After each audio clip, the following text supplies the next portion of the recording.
오늘 함께 나눌 하나님의 말씀의 제목은 선지자의 고발과 하나님의 응답이라는 제목으로 하나님 말씀 함께 나누시겠습니다. 선지자의 고발과 하나님의 응답.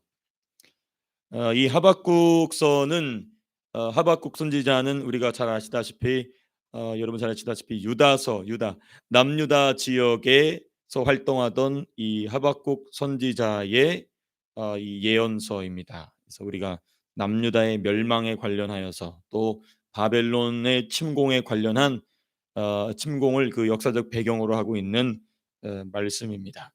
근데 우리가 주의하여서 봐야 될 점은 무엇인가? 선지자가 고발할 때에 하나님이 응답하셨다는 것입니다. 우리 참 중요합니다. 선지자가 하나님께 고발할 때에 하나님이 응답하셨다. 이 부분이 오늘 말씀에 있어서 참으로 중요한 부분인 것입니다. 저와 여러분들 하나님이 선지자로 부르셨습니다. 그래서 저와 여러분들의 고발을 하나님께서 귀 기울여 들으시고 응답하시길 원하신다는 것입니다. 그래서 오늘 말씀을 통하여서 이 하박국 선지자가 어떤 원리를 따라서 하나님께 고발했는지 우리가 말씀을 통하여서 좀 살펴보고자 합니다. 우리가 말씀을 나누기 위해서 몇 부분으로 좀 나눠서 말씀을 살펴보고자 하는데요. 다 살펴보지 않고 먼저 1절에서부터 4절까지 살펴보고 첫 번째 부분입니다. 그리고 5절에서부터 11절까지를 두 번째 부분으로 살펴보고 그리고 12절에서부터 17절까지 우리가 세 번째 부분으로 말씀을 함께 상고하시겠습니다. 먼저 1절에서부터 4절에는 무슨 말씀이 기록되어 있느냐? 남유다의 죄악을 하나님께 고발하고 있는 선지자 하박국의 모습입니다.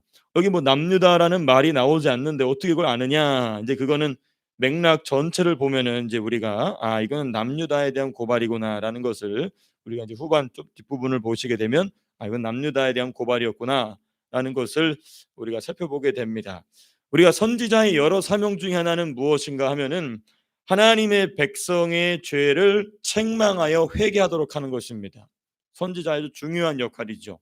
책망함으로써 하나님의 백성이 하나님 앞에 회개하게 하는 것입니다.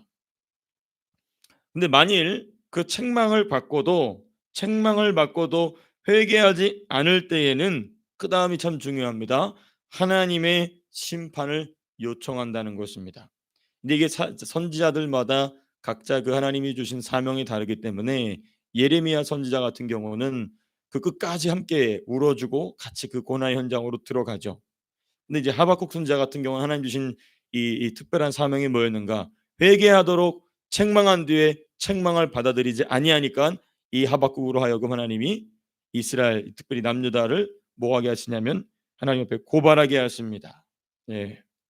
이 하박국 선지자의 첫 번째 고발 내용이 어디에 나오냐면 2절에서부터 4절에 나옵니다. 첫 번째 고발 내용을 보시게 되면 남유다가 얼마나 타락했는지 2절 보니까 내가 강포로 말미암아 외쳐도 주께서 구원하지 아니하시나이다. 남유다의 강포가 있다는 것입니다.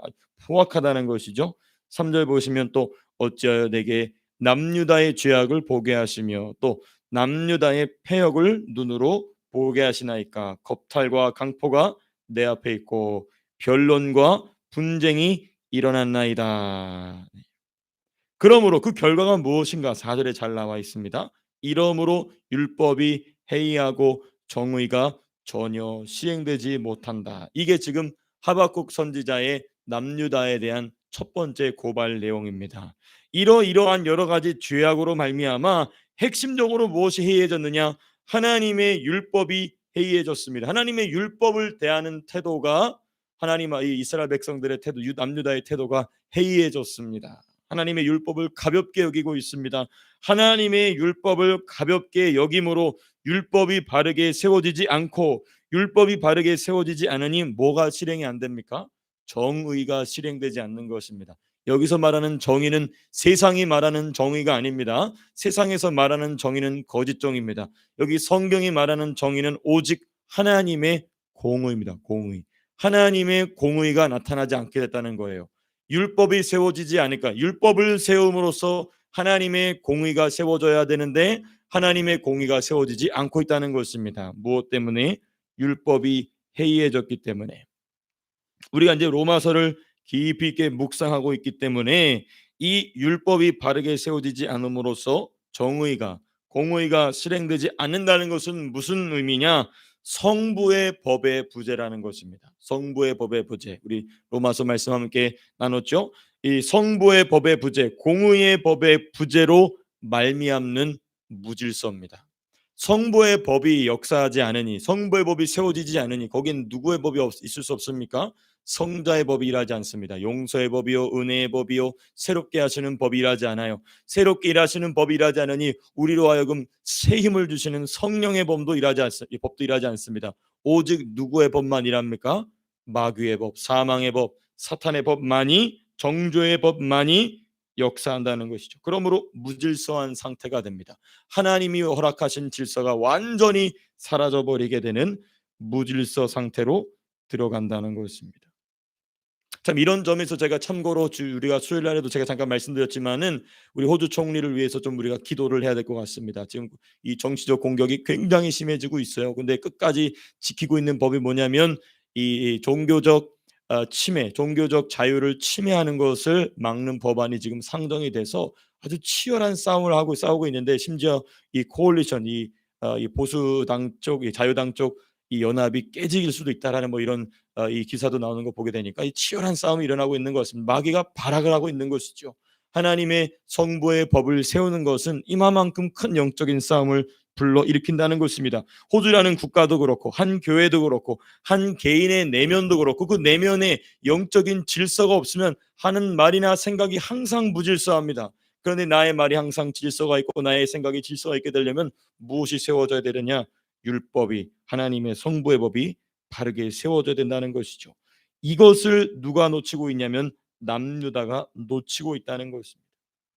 이 하박국 선지자의 두 번째 고발은 4절 후반부에 나옵니다. 중요한 내용이 나오는데요. 이는 악인이 의인을 애워쌌으므로 정의가 굳게 행하여 지민이이다. 우리가 하박국 선지자의 고발 내용으로 하나로 쭉 몰아갔으면 좋겠지만은 저는 이걸 구분해야 된다고 봅니다. 왜냐하면 하나님의 율법이 해해지고 하나님의 성부의 법이 시행되지 못함으로써 나타나게 되는 아주 중요한 결과 중에 하나가 뭐냐? 악인이 의인을 애워싸는 상황입니다. 악인이 의인으로 말미암아 감화와 감동을 받고 의인으로 변화받는 것이 하나님의 질서 안에서 일어나야 될 일입니다. 이방인들이 이스라엘 백성의 하나님 섬기는 모습을 보고 하나님을 경외하고 두려워하는 것이 정상적인 모습입니다. 근데 이스라엘의 역사 가운데 그게 가능했던 역사는 거의 다윗 시대 내지는 솔로몬 시대 정도뿐이지, 대부분의 시대는 전부 하나님의 공의가 무너지게 되고 이방인들이 이스라엘 백성, 하나님의 백성을 얕잡아 보는 시대가 대부분이었죠. 이게 무엇을 보여주느냐? 우리의 영적인 싸움을 잘 보여줍니다. 악인, 악인은 태어날 때부터 본질적으로 의인을 미워합니다. 왜 의인을 미워하느냐? 본인의 악이 드러나기 때문에 미워하는 것입니다. 본인의 악이 드러나기 때문에 의인을 미워합니다. 예를 들면 이런 경우죠. 요셉의 형들 보시면 그렇습니다. 요셉이 어렸을 때 형들의 잘못을 아버지에게 일러 바쳤거든요. 근데 우리는 자꾸 그 얘기만 생각해요. 욥이 어리고 부족했기 때문에 형들을 일러 바쳤다, 뭐 이런 식으로 이야기합니다. 그런데 어찌 되었든지 간에 이 형들은 욥이 지적하는 바 옳은 내용을 받아들이지 않았던 것입니다. 그리고 그것이 점점 쌓여서 욥을 어떻게 하게 되죠? 요셉을 어떻게 하게 되죠? 죽이려고 작정하게 됩니다. 이러한 모습들을 볼 때 악인은 본질적으로 의인을 미워하는데, 이 상황 가운데 의인이 악인에게 둘러싸이지 않게, 애워싸이지 않게 하기 위해서는 무엇이 세워져야 되느냐? 성부의 법이 세워져야 하는데 성부의 법이 세워지지 않으므로 의인이 악인에게 애워쌈을 당하고 괴롭힘을 당하게 됐다는 것입니다. 그러니까 선지자의 고발의 핵심은 무엇이냐? 의인을 악인 가운데서 구원하기 위함입니다. 어차피 악인들은 하나님 앞에 이 말씀을, 책망의 말씀을 듣고도 회개하지 않는 완고함이 있어요. 하나님 앞에 버림받은 자들입니다. 그런데 지금 하박국이 생각하고 있는 사람들은 누구냐? 자기의 말을 하나님의 음성으로 듣고 있는 그 소수의 의인들을 향한 하박국의 간절한 부르짖음이 지금 이 말씀 가운데 담겨 있는 것입니다. 이게 바로 무엇이냐? 선지자의 책망의 중요성입니다. 선지자의 책망의 중요성. 선지자는 책망함으로써 누구를 드러내느냐? 먼저 악인을 드러냅니다. 악인의 악을 드러내죠. 뿐만 아니라 이 선지자의 책망은 어떤 기능이 있느냐? 의인의 의를 드러냅니다. 그러므로 성도 내면에 악인의, 우리가 좀 더 말씀을 깊게 묵상한다면 우리가 악인이 따로 있고 의인이 따로 있지 않죠. 우리 개개인의 내면을 들여다보면은 내 안에는 얼마든지 어떤 요소가 있습니까? 악인의 요소가 있습니다.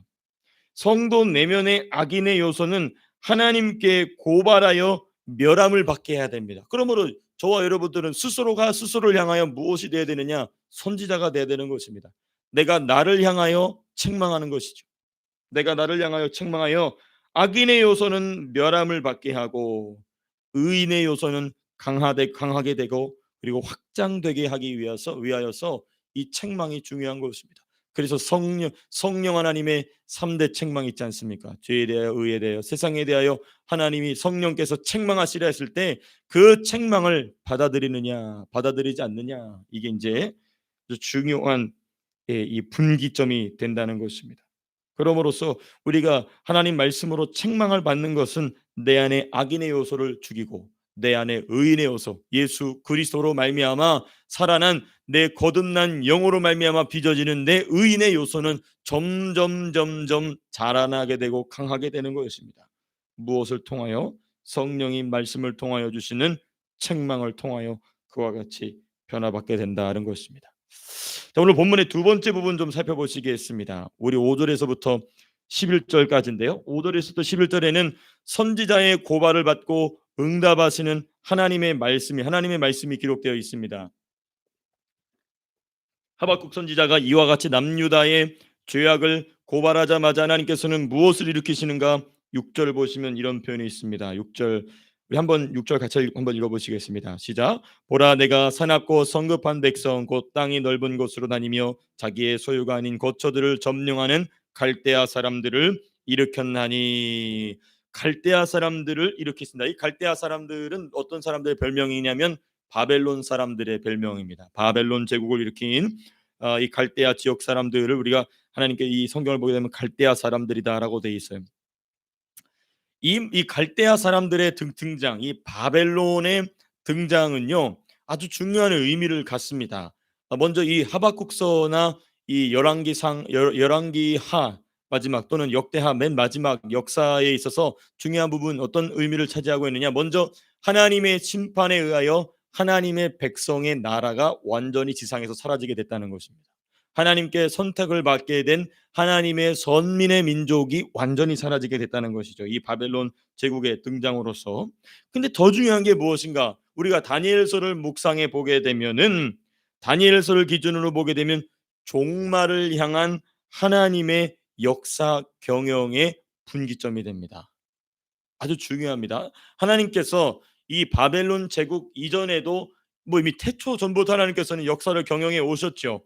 그런데 다니엘서를 기준으로 본다면 종말을 향하여 달려가는 하나님의 구속사에 있어서 아주 중요한 분기점이 된다는 것입니다. 어떤 제국의 등장으로? 바벨론 제국의 등장으로.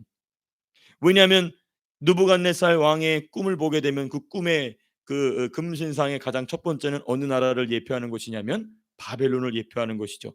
바벨론으로부터 하나님께서는 구속사에 보다 더 깊이 있게 개입을 시작하시게 되는 것입니다. 8절 우리 한번 보시게 되면 이게 참 신비한 섭리인데요.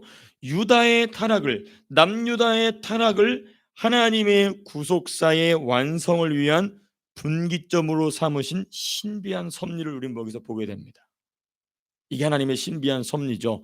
우리는 우리를 잘 되게 해야 하나님이 우리 가운데 역사하신다라고 착각하는데 잘 되게 하는 것도 중요합니다.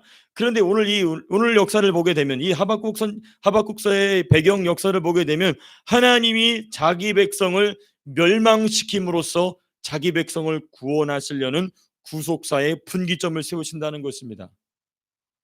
그러므로 여기서 우리 어떤 중요한 원리를 보게 되느냐? 우리 개개인이 주님 앞에서 부서질 때, 우리가 다 각자 잘난 생각들이 있지 않습니까? 우리 각자 다 있어요. 저 목사님 저부터 그렇습니다. 우리 시은이도 그래요. 시은이도 엄마 이것 좀 빨리 와서 해봐. 아빠가 빨리 와서 해봐. 자기 생각이 있어서 막 이리저리 시켜요. 다 자기 생각이 있어요. 근데 그것이 부서지고 무너지는 순간이 우리 개개인의 신앙 역사에 있어서 중요한 분기점이 된다는 것입니다. 마치 하나님께서 이스라엘 나라 민족을 완전히 박살을 내실 때에 하나님이 새로운 역사를 시작하시듯이 이러한 신비한 섭리가 세상의 역사뿐만 아니라 저와 여러분들의 개개인의 삶 속에서도 아주 세밀하게 운행하고 계신다는 것을 이 6절 말씀을 통해서 살펴보게 됩니다. 자, 근데 중요한 점은 이러한 시작이 누구의 고발로 시작이 됐냐면 선지자의 고발로 시작이 되었다는 것입니다. 여러분, 우리가 선지자의 역할을 감당한다는 것이 얼마나 중요한지, 특별히 목사가 선지자로서의 사명을 감당한다는 것이 얼마나 중요한 것인지, 목사가 선지자의 사역을 감당하는 걸 제대로 못한다면 그 교회 성도님들 역시 선지자의 사명 감당할 수 없는 것이죠. 그래서 여러분들께 저를 위해 항상 기도해 주셔서 너무나 감사드립니다. 우리 두 번째 부분 살펴보시겠습니다. 5절에서부터 11절에서 우리가 두 번째로 살펴봐야 될 부분이 8절에 있습니다. 우리 8절 말씀 한번 같이 읽어보겠습니다. 시작. 그들의 군마는 표범보다 빠르고 저녁 이리보다 사나우며 그들의 마병은 먼 곳에서부터 빨리 달려오는 마병이라 마치 먹이를 움키려 하는 독수리의 나름과 같으니라. 하나님께서 이 하박국 선지자의 고발을 받으시고 응답하실 때에 내가 갈대아 사람들을 일으켰다 말씀하세요. 그리고 그 갈대아 사람들이 어떤 영적인 특징을 가지고 있는지를 하박국 선지자에게 설명해 주십니다. 바벨론을 하나님께서 지금 뭐라고 설명하시냐면 표범이요, 이리요, 독수리, 뭐라고 표현하냐면 짐승으로 표현하고 있어요. 짐승으로, 짐승들로 표현하고 있습니다. 자, 그런데 우리가 다니엘서를 우리가 이제 함께 묵상하게 되겠지만은 다니엘서를 묵상하게 되면은 하나님의 역사 경영 가운데에 세계에 있는 그 주요 제국들이 전부 무엇으로 등장합니까? 전부 짐승들로 등장해요. 왜 짐승들일까? 왜 짐승들로 이 제국들은 하나님 앞에 나타나게 될까? 제일 중요한 건 일단 하나님의 허용으로 이들이 등장하게 되죠. 하나님의 허용으로 바벨론 제국도 등장합니다. 하나님의 허용으로 메데파사, 이 세상 역사에서는 이 페르시아 제국으로 등장하죠. 그다음 또 헬라 제국, 또 그다음 로마 제국, 뭐 이런 제국들이 왜 짐승으로 표현됐는가? 먼저 하나님의 허용으로 등장하지만 보다 더 실제적으로 구체적으로 보게 되면 이들은 사탄의 몸통으로 등장하기 때문에 짐승으로 나타난 것입니다. 그러니까 사탄의 자기 현현이죠. 이게 뭐냐면 시오판이라고 하지 않습니까? 이게 뭐냐면 하나님의 신의 현현을 우리는 뭐라고 얘기하냐면은 성육신이라고 얘기합니다. 인카네이션이라고 하죠. 하나님의 본체가 우리 앞에 나타나시는 그 신의 현현이다. 그 예수 그리스도가 바로 하나님의 현현이죠. 근데 그거를 누가 흉내내냐면 사탄이 흉내낸다는 것입니다. 자기도 예수님을 흉내내서 예수를 따라서 자기의 몸통을 나타내는데 그게 뭐냐? 세상의 권력이라는 것입니다. 세상의 정치 권력이라는 것입니다. 특별히 교회를 핍박하는 정치 권력. 그러므로 교회를 핍박하는 정책을 만들어내는 정치인들은 전부 짐승인 것입니다. 누구의 몸통인 짐승으로서? 사탄의 몸통인 짐승으로서 나타나고 있는 것입니다. 근데 놀라운 점은 우둔한 어리석은 기독교인들이 그들에게 힘을 준다는 것입니다. 무엇을 통하여? 투표를 통하여. 우리가 성도들이 주님 앞에 책망받을 게 많은 것입니다. 이 말세로 가면 갈수록 이런 부분들에서 우리가 교회가 경각심을 가지고 잘 깨달아야 되겠죠. 이제 원래 말씀으로 돌아와서 이들이 어떤 이들이기 때문에 이와 같이 사탄의 몸통으로 등장하게 되는가? 11절에 중요한 말씀이 있습니다. 우리 11절 말씀 같이 한번 읽어보겠습니다. 시작. 그들은 자기들의 힘을 자기들의 신으로 삼는 자들이라 이에 바람같이 급히 몰아 지나치게 행하여 범죄하리라. 자기들의 힘을 자기들의 신으로 삼는 자들이 바로 이 제국들이었다는 것입니다. 이 제국들은 하나님의 허용으로 자신들이 나타나는 줄도 모르고 사탄이 자기들에게 힘을 줘서 그러한 권세를 갖게 된 줄도 모르고 자기의 힘을 자기들의 신을 삼는다는 것입니다. 물론 당연히 이것은 하나님의 허용입니다. 이건 하나님의 허용 없이는 절대 일어날 수 없는 일이죠. 근데 하나님의 허용으로 사탄이 자기의 힘을 공급하는 것입니다. 그 자기 힘을 공급하는 최종판이 누구냐면 그게 바로 적그리스도입니다. 적그리스도와 적그리스도가 세우게 될 마지막 최후의 제국이 등장하게 되는 것이죠. 주님의 몸된 성도들을 핍박하기 위한 그 이제 7년 대환란에 나타나는 마지막 제국인데, 이들이 사탄의 몸인 것은 이와 같은 태도를 스스로 여기는 것으로 드러나는 것입니다. 자기의 힘을 자기의 신으로 여기는 것. 근데 여러분, 이것이 사탄의 몸통인 세상 제국에만 그런 것이 아니라 성도인 우리도 이런 요소가 얼마든지 있다는 것을 우리는 경각심을 가져야 됩니다. 내 돈이, 내 관계가, 내 실력이, 내가 살아온 경험이 자기의 신이 되어 있는 사람 많습니다. 목사, 그게 가장 위험한 게 목사죠. 목사를 비롯한 많은 성도들이 이러한 잘못에 빠질 수 있다는 것입니다. 그러기 위해서는 누구의 역할이 필요하다? 지금 선지자의 책망과 고발이 필요하다는 것입니다. 선지자의 책망과 고발. 자, 그리고 나서 이제 오늘 본문의 세 번째 부분이 12절에서부터 17절까지입니다. 바벨론의 죄악을, 바벨론의 포악함을 고발하는 하박국 선지자의 내용이 나옵니다. 참 이 재밌는 내용이죠. 먼저는 유다의 죄악을 고발합니다. 그랬더니 하나님께서 무엇으로 응답하시냐면은 이 바벨론 나라를 세우심으로써 응답하세요. 근데 이 바벨론 나라가 굉장히 포악하게 이 유다 민족뿐만 아니라 유다의 주변 민족을 굉장히 포악하게 몰아세우는 모습을 보면서 하박국 선지자가 고발합니다. 이 바벨론의 포악함, 바벨론의 이 잔혹함을 하나님께 고발합니다. 특별히 12절 보면 이런 표현이 있어요. 뭐라고 얘기하냐면 여호와여 주께서 심판하기 위하여 그들을 두셨나이다. 반석이시여 주께서 경계하기 위하여 그들을 세우셨나이다. 그런데 그들은 11절 말씀대로 지나치게 행하여 범죄하고 있습니다. 이 얘기를 하고 있는 거예요. 다시 말씀드리면 12절 보시면 지금 12절부터는 11절까지는 하나님의 응답이었어요. 그리고 12절부터는 이 하박국 선지자의 2차 고발인데, 누구에 대한 고발이냐면 이제는 바벨론에 대한 고발을 하는 것입니다. 바벨론에 대한 고발을 할 때에 이 하박국 선지자가 뭐라고 얘기하냐면 주께서 심판하기 위하여 그들을 두셨나이다. 그리고 주께서 그들로 말미암아 경계하기 위하여, 자기 백성을 경각심을 갖게 하기 위하여 세우셨는데 이 바벨론 민족이 지금 지나치게 행하여 범죄하고 있습니다라고 이야기하고 있는 것이죠.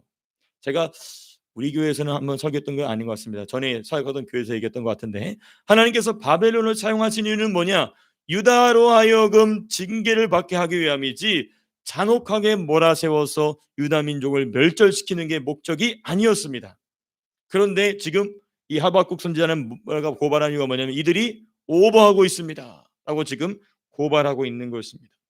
사실 이 고발의 핵심은 또 역시 이 13절에 담겨져 있는데요. 13절 말씀을 같이 한번 읽어보시겠습니다. 시작. 주께서는 눈이 정결함심으로 악을 참아보지 못하시며 패역을 참아보지 못하시거늘 어찌하여 거짓된 자들을 방관하시며 악인이 자기보다 의로운 사람을 삼키는데도 잠잠하시나이까. 역시 지금 선지자의 관심사는 어디에 있냐면 그 소수의 의인들에게 가 있는 것입니다. 그 소수의 의인들을 왜 하나님께서는 내버려 두십니까? 바꿔 얘기하면 이런 것이죠. 죄인인 남유다의 심판에 왜 의로운 이들도 함께 포함이 되었습니까? 라는 얘기예요.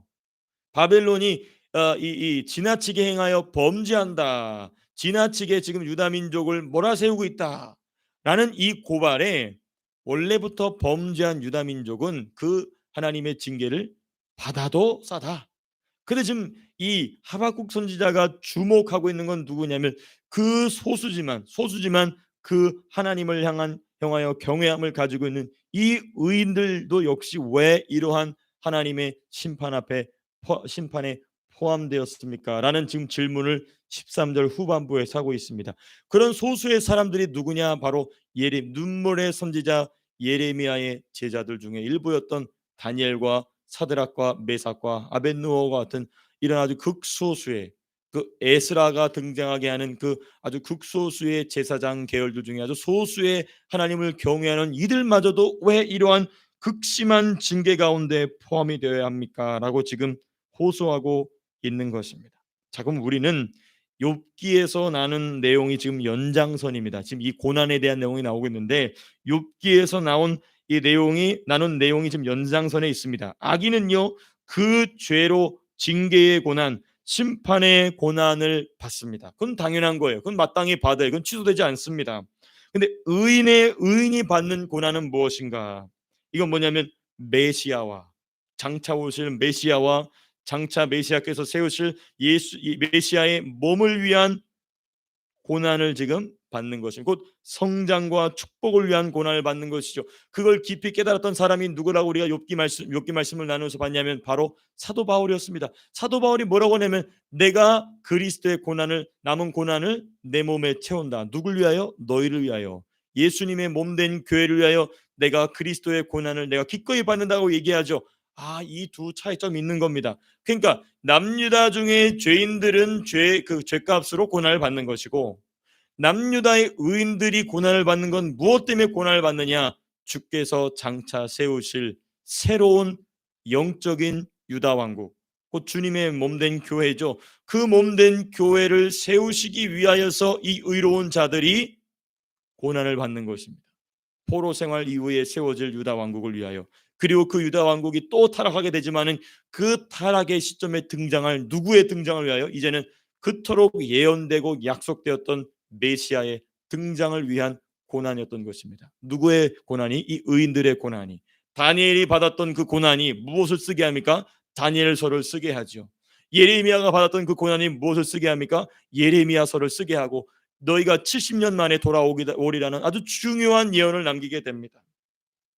이게 바로 하나님께서 고난을 주시는 중요한 목적, 의인들에게 성도들에게 고난을 주시는 중요한 목적이라는 것입니다. 말씀을 맺고자 합니다. 이것을 받아들일 수 있는 것은 첫 번째 하나님의 섭리가 운행해야 가능합니다. 하나님의 섭리가 멀리 있는 것이 아닙니다. 우리 각자 개개인에게 들어와서 역사하고 있는 것이죠. 쉽게 얘기하면 하나님의 뜻입니다. 하나님의 뜻이 역사해야 됩니다. 이건 이제 하나님 편에서의 이야기죠. 그럼 우리 신앙적 관점에서 사람 편의 관점에서는 어떤 일이 일어나야 되느냐? 나의 독립된 의지가 무너져야 가능합니다. 하나님의 뜻은 나를 통하여 이런 일을 하고 싶은데 나의 그 독립된 의지가 하나님의 뜻과 충돌을 일으키게 되면 이 일은 멈춥니다. 다른 사람에게로 넘어가요. 마치 이런 것이죠. 위에서 아래로 물이 흘러갑니다. 물이 흘러가다가 어느 한 곳에 딱 멈춥니다. 그럼 물이 거기서 어떻게 되죠? 쌓여서 그대로 섭니까? 아니죠. 다른 길을 향하여 갑니다. 하나님의 역사가 그래요. 내가 막 잘난 것 같고 내가 아니면 안 될까? 천만의 말씀. 그렇지 않습니다. 내가 버티고 있으면 다른 사람에게로 갑니다. 이게 바로 지금 하나님의 말씀, 하나님의 섭리가 인간 역사, 특별히 유다 민족의 역사 속에서 어떠한 방향으로 나아가느냐. 유다 민족이 버티니까 그 구원의 주도권이 누구에게로 넘어옵니까? 이방인들에게로 넘어오는 것이죠. 그러므로 하나님의 섭리, 하나님의 뜻이 나에게 와서 딱 말씀하실 때에 나의 독립된 의지가 깨지고 무너지고 부서짐으로 충돌이 일어나지 않을 때에 이러한 하나님의 섭리가 저와 여러분들의 삶 속에서 아름다운 열매를 만들어내고 아름다운 꽃을 피우게 될 줄로 믿습니다. 이 말씀이 오늘 한날의 삶 속에서 저와 여러분들을 향한 주의 음성 되실 수 있게 되기를 주님의 이름으로 축복합니다. 자, 기도하고 마치겠습니다.